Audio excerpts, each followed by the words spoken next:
Hello students, स्वागत है आप सभी का। आज हम यूपी बोर्ड क्लास 12 बायोलॉजी 2027 का पूरा प्रश्न पत्र कोड 328 DB सॉल्व करेंगे। इस वीडियो में मैं हर प्रश्न का सही उत्तर, उसका आसान कॉन्सेप्ट और परीक्षा में लिखने का तरीका बताऊंगी, इसलिए वीडियो को अंत तक जरूर देखिए क्योंकि ऐसे प्रश्न हर साल बोर्ड परीक्षा में पूछे जाते हैं।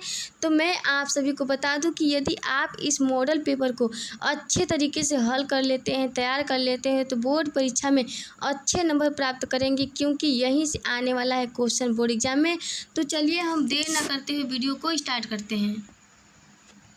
यहाँ पर पेपर कोड आपका है 348 DB है।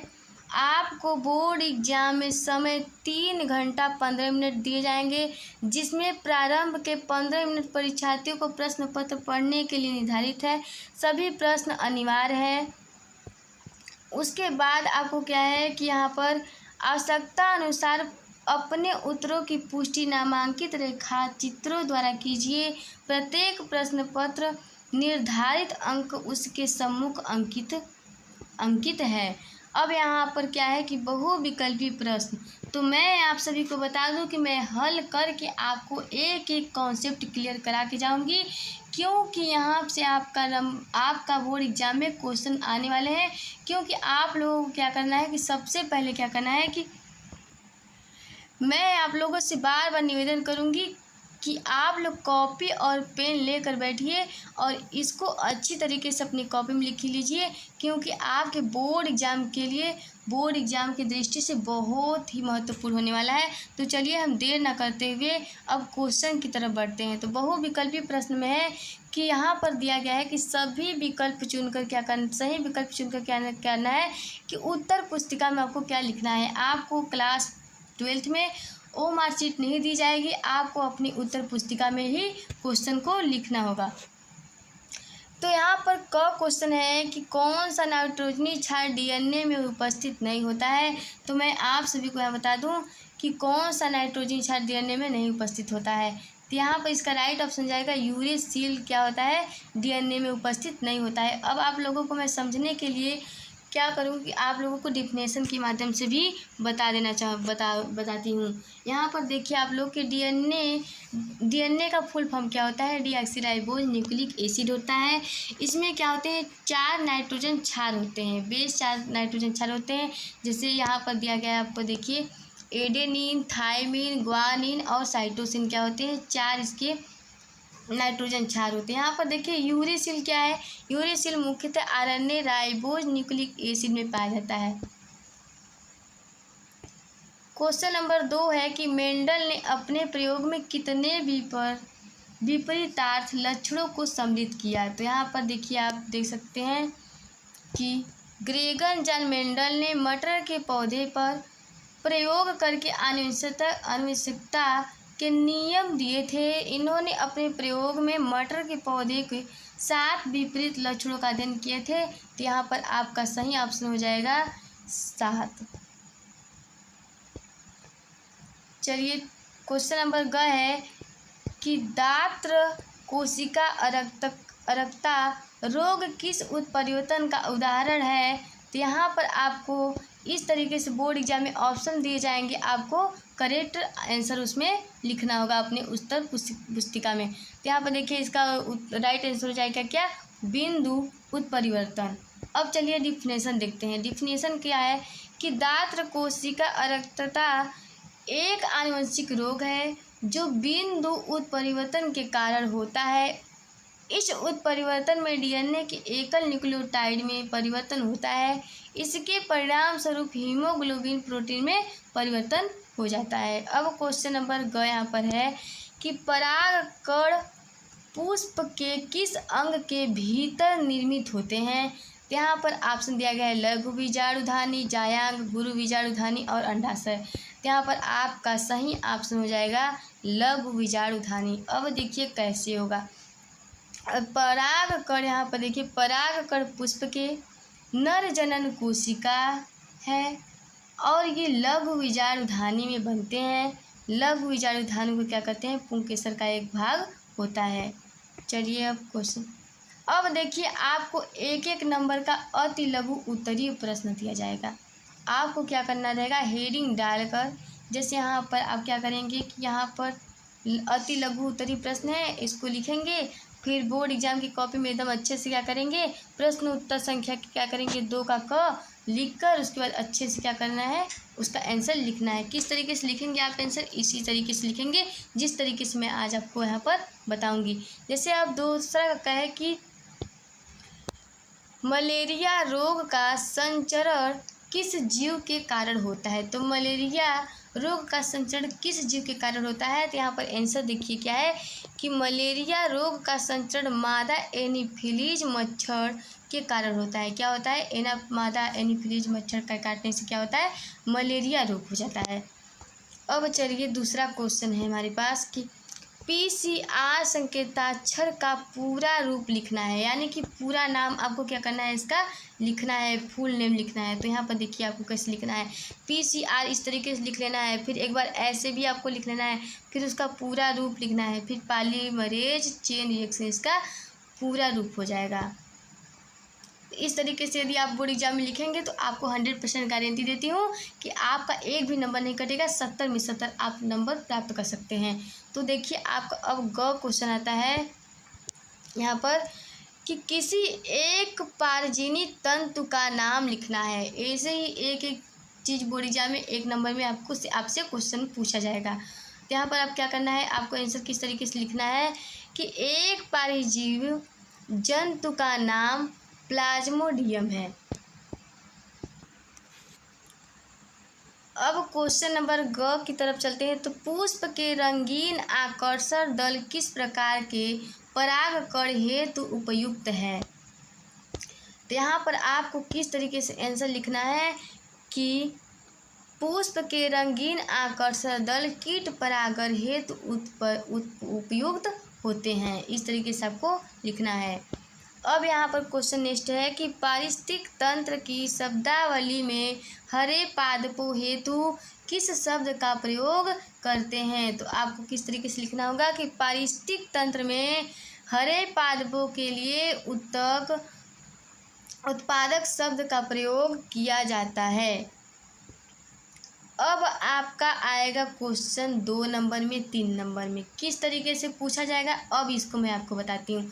लघु उत्तरीय प्रश्न में आपका 3 से 4 नंबर का क्वेश्चन क्या होता है, पूछे जाते हैं। तो चलिए पढ़ते हैं। यहाँ पर पहला क्वेश्चन दिया गया है कि अपघटन को परिभाषित कीजिए। देखिए very very most important question है ये सब, आपको एकदम अच्छी तरीके से तैयार कर लेना है ताकि बोर्ड एग्जाम में आपका एक भी क्वेश्चन ना छूटे।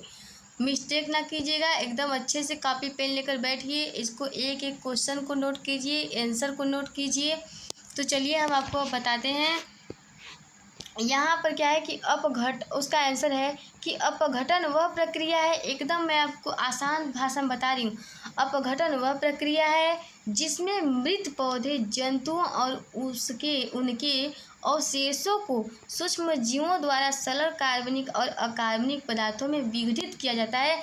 उसे विघटित किया जाता है, इसे क्या कहता है, विघटित किया जाता है। इसका आंसर ऐसे लिखना है आपको कि अपघटन वह प्रक्रिया है जिसमें मृत पौधे और जंतुओं और शीर्षों को सूक्ष्म जीवों द्वारा सरल अकार्बनिक में विघटित किया जाता है। इस तरीके से आपको क्या करना है, आंसर लिख देना है बोर्ड एग्जाम में। तो आपका नंबर यहाँ से फुल मिलेगा, एक भी नंबर आपका नहीं कटने वाला। अब देखिए क्वेश्चन गए कि किन्हीं 2 किण्वन पेय का नाम लिखिए। किण्वन पेय का नाम लिखिए, यहाँ पर लिखना है। तो क्या करना है, बियर, यह अनाज आमतौर जौ से बना किण्वन पेय है। अब दूसरा है वाइन मतलब शराब, यह अंगूर के रस से बना एक किण्वन पेय है। चलिए तो आपको एकदम सरल भाषा में बताई हूँ, आपको याद हो जा रहा होगा, उम्मीद करते हैं कि। तो मेरे प्यारे स्टूडेंट, आप सभी से निवेदन है कि यदि आपको वीडियो पसंद आ रहा होगा तो लाइक करिए, सब्सक्राइब करिए, अपने दोस्तों के साथ शेयर करिए। ऐसे ही मैं आपको नोटिफिकेशन देती रहूँगी। तो चलिए क्वेश्चन अब ग है यहाँ पर कि टेस्ट ट्यूब बेबी कार्यक्रम पर टिप्पणी लिखना है आपको। ये भी देखिए very very most important question है, वेरी मोस्ट इम्पोर्टेंट क्वेश्चन है। आपको 100% गारंटी देती हूँ, हर साल बोर्ड परीक्षा में ये सब क्वेश्चन पूछे जाते हैं। अब आपको उत्तर किस तरीके से लिखना है, देखिए एकदम इसी तरीके से आपको एकदम क्लियर करके आना है बोर्ड एग्जाम में। कि टेस्ट ट्यूब बेबी कार्यक्रम इन विट्रो फर्टिलाइजेशन, इसका अब यहाँ पर इस तरीके से आपको नामांकित कर देना है। IVF तकनीक पर आधारित है जिसमें अंडाणु और शुक्राणु को शरीर के बाहर प्रयोगशाला में निषेचित किया जाता है। इसके बाद विकसित भ्रूण को माँ के गर्भाशय में प्रत्यारोपित किया जाता है। यह विधि उन दंत दंपतियों के लिए लाभकारी है जो प्राकृतिक रूप से संतान उत्पन्न करने में असमर्थ होते हैं। अब इसी तरीके से आपको क्या करना है, बोर्ड एग्जाम में आंसर को लिख कर आना होगा। अब यहाँ पर नेक्स्ट क्वेश्चन है कि समयुग्मजी और विषमयुग्मजी में अंतर बताइए। ये तो एकदम 100% गारंटी है कि बोर्ड एग्जाम में पूछना है। तो आप लोग क्या करना है, एकदम अच्छे तरीके से तैयार कर लेना है। और वीडियो पसंद आए तो लाइक और सब्सक्राइब जरूर कीजिएगा, भूलिएगा मत, क्योंकि मैं आप लोगों के लिए इतना मेहनत करी हूँ तो आप लोग एक सब्सक्राइब तो कर ही सकते हैं। तो देखिए अब नेक्स्ट क्वेश्चन आपके लिए क्या है कि समयुग्मजी और विषमयुग्मजी में अंतर बताना है, 2 अंतर बताना है। तो आपको क्या करना है कि समयुग्मजी इस तरीके से आपको हेडिंग डाल देना है। अब यहाँ पर आपको आंसर किस तरीके से लिखना है, किसी विशेष लक्षण के लिए 2 समान एलील क्या होते हैं, उपस्थित होते हैं। अब देखिए विषमयुग्मजी आप इस तरीके से भी लिख सकते हैं या फिर बीच में अंडरलाइन करके 2 इस साइड भी लिख सकते हैं। अब देखिए अब एक समयुग्मजी का एक विषमयुग्मजी का, किसी विशेष लक्षण के लिए 2 एलील क्या होते हैं, उपस्थित होते हैं। अब देखिए अब क्या करना है, 2 बोला है तो आपको 2 लिख कर आना है बोर्ड एग्जाम में। तो अब देखिए गुणसूत्र जोड़े के दोनों एलील समान प्रभाव दिखाई देते हैं। अब यहाँ विषमयुग्मजी में क्या लिखना है कि एलील में से एक प्रभावी डोमिनेंट और दूसरा अप्रभावी रिसीव क्या होता है। इस तरीके से आपको लिखना है। अब क्वेश्चन नंबर नेक्स्ट है कि राइबोसोम के 2 कार्यों को बताइए। राइबोसोम को क्या करना है, 2 कार्यों को यहाँ पर आपको बताना है। तो आपको इस तरीके से बोर्ड एग्जाम में बता देना है कि प्रोटीन संश्लेषण और अनुवाद प्रक्रिया में के दौरान RNA और tRNA को संयोजित करना। इस तरीके से आपका आंसर हो जाएगा। अब देखिए लघु उत्तरीय प्रश्न में आपका आता है क्वेश्चन जो कि आपको 1 से 1.5 पन्ने में लिख कर आना होता है, तभी आपको फुल मार्क्स बोर्ड एग्जाम में मिलेगा। अब आपको क्या करना है इसे कि सभोजिता एवं सहोपकारिता का वर्णन कीजिए। अब आपको क्या करना है, 1 से 1.5 पेज में इसका वर्णन करना है एकदम अच्छी तरीके से। जितने मैं यहाँ पर आपको टॉपिक बता रही हूँ यदि आप तैयार कर लेते हैं तो मैं आपको 100% गारंटी देती हूँ कि आपका 70 में 70 नंबर कहीं जाने वाला नहीं है। तो आपका 70 में 70 फुल मार्क्स मिल जाएगा। आपको इतना क्या करना है, तैयार करके बोर्ड एग्जाम में जाना होगा। अब देखिए नेक्स्ट क्वेश्चन आपको क्या तैयार करना है कि वैक्सीन क्या है, किन्हीं 2 वैक्सीनों के नाम लिखिए, उनके होने वाले लाभ को भी क्या करना है, लिखना है। अब तीसरा है कि जैव उर्वरक से आप क्या समझते हैं, इनके स्रोतों एवं लाभ का वर्णन कीजिए। देखिए कितना मोस्ट इम्पोर्टेंट ये होने वाला है आपकी बोर्ड एग्जाम में। आप 2007 से 2025 तक का बोर्ड एग्जाम 7 सेट से मिला लीजिए, यही सब क्वेश्चन आपको देखने को मिलेगा। मैंने सारा देखकर आपके लिए पेपर बनाया है। तो चलिए आप अब क्या करना है, आपको क्या कौन सा टॉपिक एकदम अच्छे से तैयार करके बोर्ड एग्जाम में जाना है, ये सब मैं आपको यहाँ पर बता रही हूँ। डंग क्या है, स्मैक और चरस कहाँ से प्राप्त होते हैं, ये भी आपको क्या करना है, एकदम अच्छे तरीके से तैयार कर लेना है। यहाँ पर 5वां क्वेश्चन है प्रतिरक्षा क्या है, उपार्जित प्रतिरक्षा की क्रियाविधि स्पष्ट कीजिए। यहाँ पर परागकण क्या है, औद्योगिक उत्पाद क्या है, कृषि, ये सब कितना मोस्ट इम्पोर्टेंट क्वेश्चन है, आपको एकदम अच्छे तरीके से तैयार करना है बोर्ड एग्जाम में। यहाँ पर देखिए परागकण क्या है, इसके लाभों और हानियों को क्या करना है, वर्णन करना है। यहाँ पर क्वेश्चन नंबर ग है कि औद्योगिकी उत्पादों में सूक्ष्म जीवों एवं महत्व को उदाहरण स्पष्ट कीजिए। और यहाँ पर घ है कि कृषि में जैव प्रौद्योगिकी के उपयोग का वर्णन कीजिए। ये सब कितने मोस्ट इम्पोर्टेंट होने वाले हैं आपके बोर्ड एग्जाम की दृष्टि से। तो चलिए और मैं आपको क्वेश्चन बताती हूँ। आप एकदम अच्छे तरीके से तैयार करके जाते हैं तो आपको बोर्ड एग्जाम में 70 में 70 नंबर पूरे मिलेंगे, आपको 100% गारंटी देती हूँ। तो आपको अब यहाँ पर देखिए क्वेश्चन नंबर 6 है कि आवृतबीजी अंडाणु का नामांकित चित्र करिए। आपको यहाँ पर पहले ही प्रश्न बताया गया था कि नामांकित चित्र भी बनाना है। तो आवृतबीजी का आपको क्या करना है कि यहाँ पर नामांकित चित्र बनाना है। आपको अच्छी तरीके तरीके से इसका फिगर को क्या करना है, सीख लेना है। अब यहाँ पर देखिए, यहाँ पर ख में दिया गया है कि जेनेटिक कोड क्या है, यह किस प्रकार का कार्य करता है। इस क्वेश्चन को भी आपको क्या करना है, अच्छे तरीके से तैयार कर लेना है। ग है कि पशु प्रजनन के महत्व पर टिप्पणी लिखिए। इसको भी क्या करना है, आपको एकदम अच्छे तरीके से कॉन्सेप्ट क्लियर करके जाएंगे आप बोर्ड एग्जाम में, तो एकदम अच्छे से आप धुआं करके आएंगे बोर्ड एग्जाम में। अब यहाँ पर देखिए, घ है कि बीटी से क्या समझते हैं। बीटी कपास का उदाहरण दे क्या करना है, स्पष्ट करना है। एकदम आपको 2-3 पेज में एकदम अच्छे से आपको क्या करना है, स्पष्ट करना है। अब देखिए, ये सबसे very very most important question आता है, ये 5 नंबर में आएगा आपका। अब यहाँ पर देखिए कि मानव में अंडाणु जनन की प्रक्रिया का संक्षिप्त वर्णन कीजिए तथा शुक्राणु से इसकी तुलना कीजिए। अब क्या करना है आपको इस क्वेश्चन में कि मानव के अंडाणु जनन की प्रक्रिया का संक्षिप्त वर्णन करना है और शुक्राणु जनन में इसकी तुलना करना है। अब इसका 5 नंबर कैसे मिलेगा, यदि आप इसे विस्तृत तरीके से इसका सब कुछ करते हैं तो आपका 5 में 5 नंबर यहाँ से कहीं नहीं जाने वाला है, आपका 5 में 5 यहाँ से नंबर पक्का हो जाता है। अब देखिए, आपको अथवा में भी क्वेश्चन दिया जाएगा। यदि आपको बोर्ड एग्जाम में ये वाला क्वेश्चन नहीं आ रहा तो ये कर लीजिए, इसको करके आइए। पर आपको बोर्ड एग्जाम में छोड़ना नहीं है क्वेश्चन, किसी भी तरीके से आपको बोर्ड एग्जाम में सारे क्वेश्चन को हल करके आना होगा। अब देखिए, अथवा में कि आवृतबीजी पौधों में निषेचन क्रिया का संक्षिप्त वर्णन कीजिए। यदि आपको वो नहीं आ रहा तो ये कर दीजिए, उससे आसान ये है। अब देखिए, यहाँ पर क्वेश्चन नंबर 8 है कि लिंग निर्धारण से आप क्या समझते हैं। मनुष्य में लिंग निर्धारण को रेखांकित के माध्यम से क्या करना है, स्पष्ट करना है। आपको क्या करना है कि लिंग निर्धारण से आप क्या समझते हैं, और यहाँ पर मनुष्य में लिंग निर्धारण को रेखांकित के माध्यम से क्या करना है, स्पष्ट करना है। आपको यहाँ पर फिगर एकदम अच्छे से बना के आना है बोर्ड एग्जाम में। अब देखिए, नेक्स्ट आपको अथवा, यदि वो नहीं आ रहा है आपको तो ये करिए।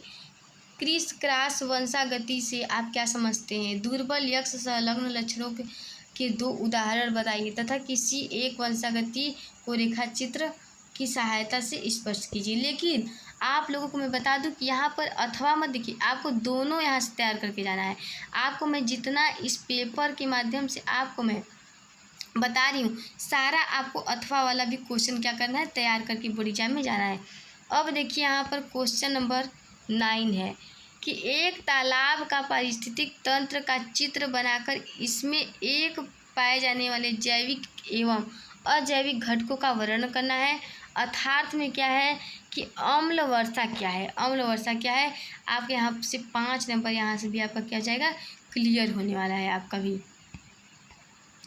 तो देखिए, इस तरीके से आपको बोर्ड एग्जाम में आप इसका स्क्रीनशॉट ले लीजिए अच्छे तरीके से, और ये सारे क्वेश्चन को एकदम अच्छे तरीके से तैयार कर लीजिए। आपके बोर्ड एग्जाम की दृष्टि से बहुत ही महत्वपूर्ण होने वाला है।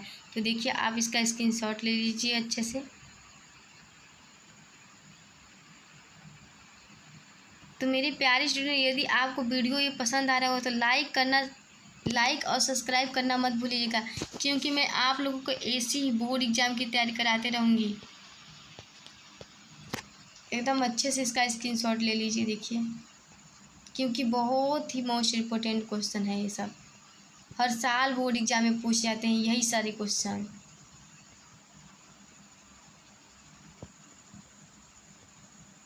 इस तरीके से आप इसका स्क्रीनशॉट ले सकते हैं। तो धन्यवाद मेरे प्रिय स्टूडेंट, आप लोग इसी तरीके से मेरे वीडियो से जुड़े रहिए। आप लोगों को इसी तरीके से बोर्ड एग्ज़ाम का नोटिफिकेशन देती रहूँगी, क्योंकि आप लोग बोर्ड एग्ज़ाम में अच्छा फॉर्मेशन करेंगे तो हम लोग का क्या होगा, अच्छा होगा। तो मेरे प्यारे स्टूडेंट, यदि आपको वीडियो पसंद आएगा तो लाइक करिए, सब्सक्राइब करिए, अपने दोस्तों के साथ शेयर करिए। आपकी पढ़ाई हमारी जिम्मेदारी। मिलते हैं अगले नेक्स्ट वीडियो के साथ, तब तक के लिए जय हिंद, जय भारत।